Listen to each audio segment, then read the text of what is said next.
Good morning, Kenya. Rise and shine to the morning momentum. Your daily dose of a comprehensive rundown of the top stories making the headlines. It is 19th August 2025, and welcome so that we can take a look at the top stories making the headlines. So we start with the front page of the Daily Nation.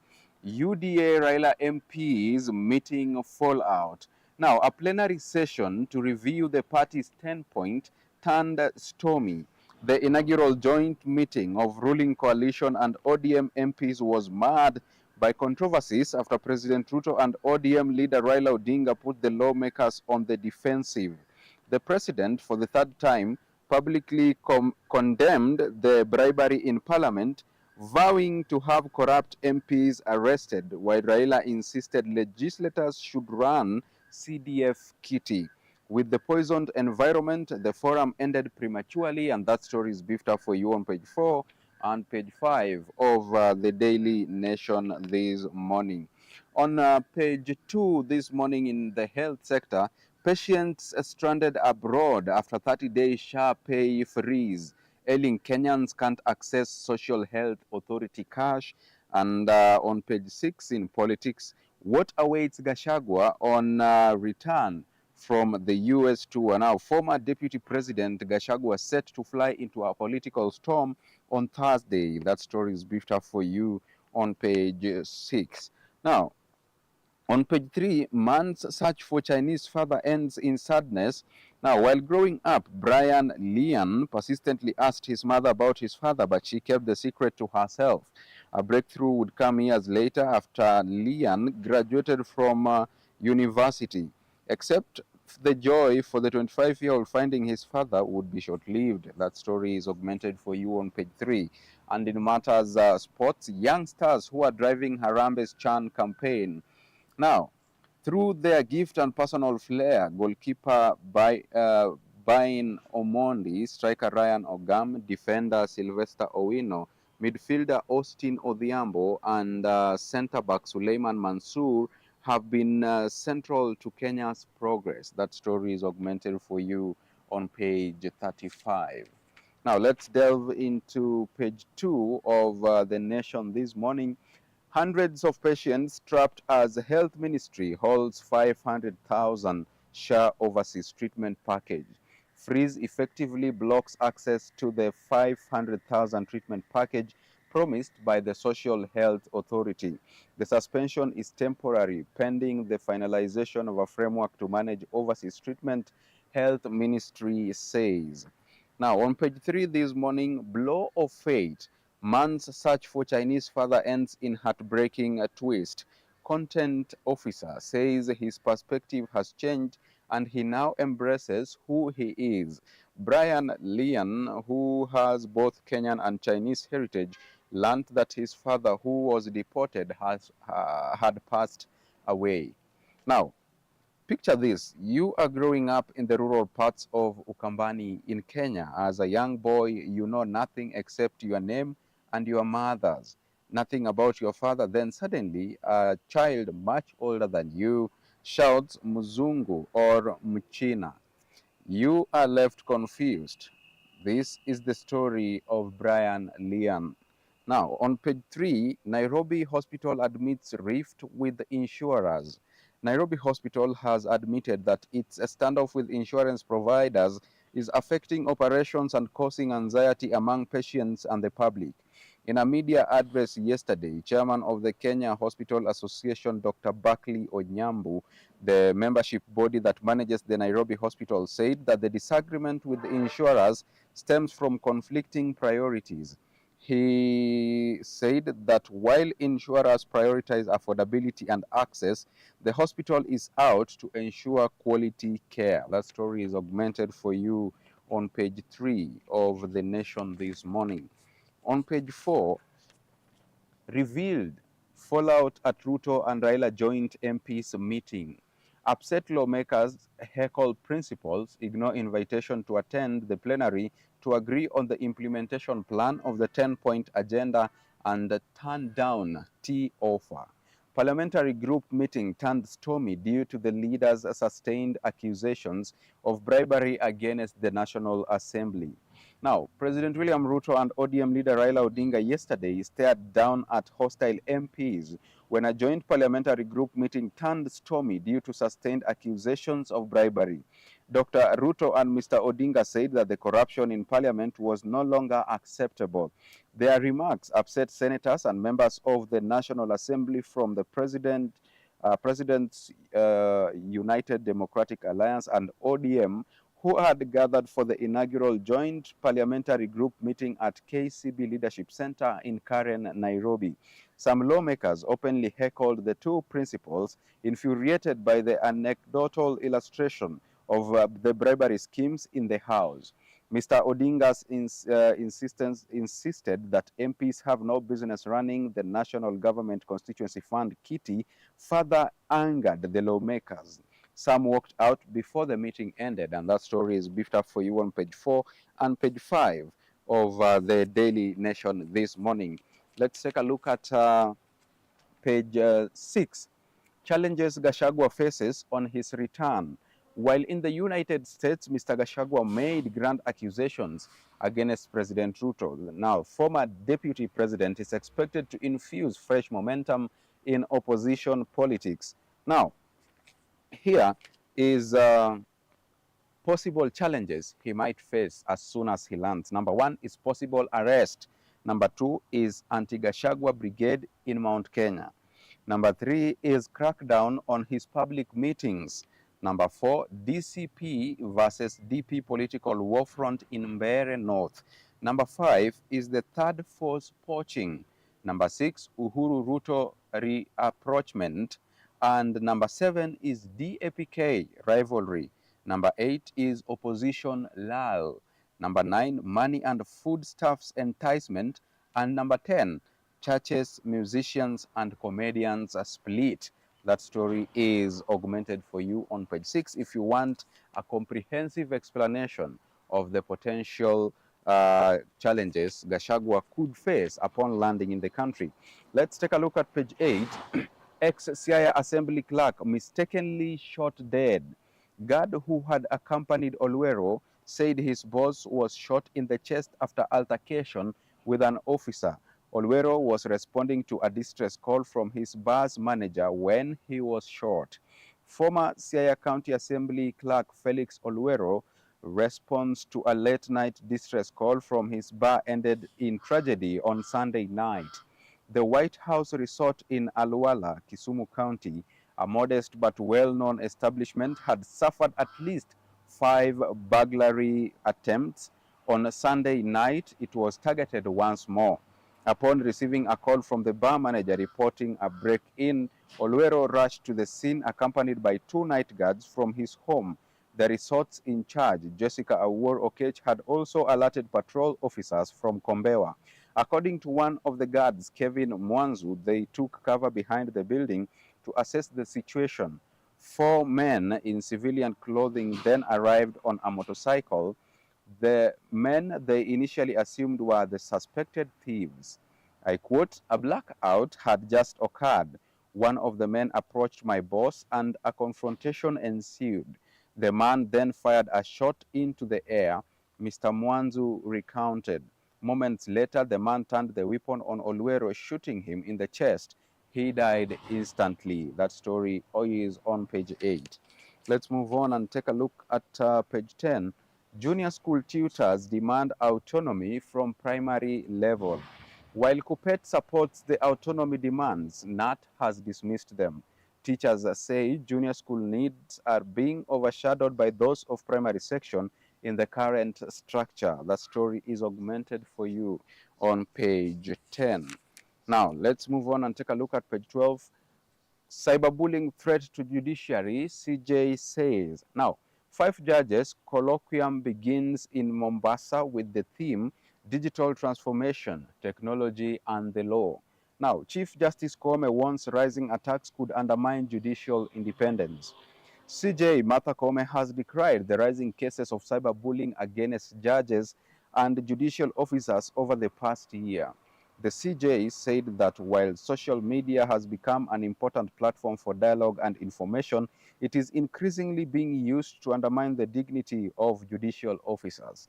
You want to catch up with that on page 12. Let's take a quick look at the Healthy Nation on the DN2 article this morning. After losing my womb is the headline. Woman suffering from severe uterine conditions face years of heavy bleeding, career disruption, and pregnancy losses after receiving proper diagnosis and treatment. When conservative treatments fail, high hysterectomy becomes the only life-saving option, forcing women to choose between survival and their ability to bear children. That story will be augmented for you on page 4 and page 5 of the Healthy Nation DN2 article this morning. Let's move on and take a look at what we have in the expert opinion. Sizzling stars evoke national pride. These are sentiments of Macharia Gaido. Now he says, Harambee Stars have reminded us what it means to be Kenyan. The sense of patriotic fervor evident wherever crowds have gathered to watch is almost intoxicating. Now, a quick first, let's take a look at county news. Matiang'i banking on Uhuru Kibaki networks in Mount Kenya. Now, he is leaning on structures once used by Jubilee Party and PNU to gain a foothold in the vote-rich region. All right, let's move to Meru County. Family turns to prayers in 5-year search for missing trader. At the height of the COVID-19 pandemic in August 2020, businessman David Taitumu vanished near the regional police headquarters in Mombasa and has never been seen again. On Thursday, his family, still searching for answers 5 years later, held a prayer service at their home in Lukununu, Igembe North, Meru County, pleading for divine intervention and government action. You want to catch up with that on page 21. On page 22, in Kisumu County, relief as Kenha removes killer Coptic roundabout. Works involve demolishing roundabout, redesigning the intersection. Between August 30th, 2022 and August 8th, 2025, it was linked to at least 35 fatalities. That story is augmented for you on page 22. Also this morning on page 22, night guard found guilty of killing his wife's lover. On the night of August 29th, 2023, Cyrus Kipngeno Rono, who worked as a night guard, left his workstation in Kiamunyeki, Nakuru County after repeated calls to his wife went unanswered. Concerned, he went home at about 9 p.m. and headed straight to the bedroom where the door was locked. When his wife eventually opened, she appeared startled and uneasy, dressed in a baggy t-shirt. The room was in disarray. Rono immediately noticed a pair of men's shoes on the floor and demanded an explanation. Peering under the bed, he discovered a half-dressed man in khaki trousers. The man, later identified as neighbor Moody Awori, crawled out, but Rono overcame with rage, attacked him with a slasher. Awori collapsed, fatally injured as Rono's wife watched in shock. Rono then locked the house, walked to Lanet police station and reported the incident. He led officers back to the scene where they found Awori lying in a pool of blood. Police arrested Rono and recovered the murder weapon. That story is beefed up for you on page 22. Now, on the international scene this morning, thousands of Palestinians leave Gaza fearing new Israeli attacks. Ground and air offensive have reduced homes to rubble and left thousands starving. Israelis hold some of the largest protests against Netanyahu's plan to seize control of Gaza City. That story is beefed up for you on page 24. Briefly, in Cape Town, journalists protest their counterparts' killings in Gaza. Now, South African journalists and media workers led a march in Sea Point, Cape Town, on Sunday, calling for greater protection for Palestinian journalists in Gaza and expressing solidarity with their slain colleagues. The demonstration, which organizers said drew more than 2,000 participants, followed on August 10th airstrike that killed 5 Al Jazeera correspondents and a freelance journalist. In Antananarivo, Tanzania invites SADC to observe October elections. Tanzania's Vice President Philip Isdor Mpango on Saturday invited the Southern African Development Community SADC to deploy an election observation mission for the country's general elections on October 29th. Speaking at the opening of the SADC organ on Politics, Defense and Security Cooperation Summit in Antananarivo in Madagascar, Mpango said preparations for a free, fair and transparent election were progressing smoothly. Now, with that, let's shift gears and take a quick look at what we have in the world of business. Shutdown looms as sugar millers allowed to sack staff. Businesses built around the workers likely to be affected by the move. Four public millers have been leased to private firms for a period of 30 years. In numbers, 5,000 is the number of workers expected to be affected by the impending mass layoffs by newly leased sugar millers. All right. Briefly, in the revenue sector, tax collections up by 7.5% despite protest disruptions. Receipts from taxes by the Kenya Revenue Authority rose faster last month compared to the same period last year, despite disruptions linked to the anniversary of the deadly Anti-Finance Bill 2024 protests.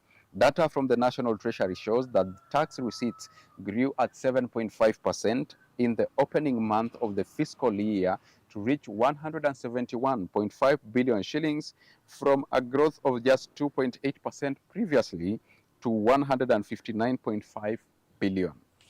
Now, in the trade sector, Turkish company escalates fight for inspection tender.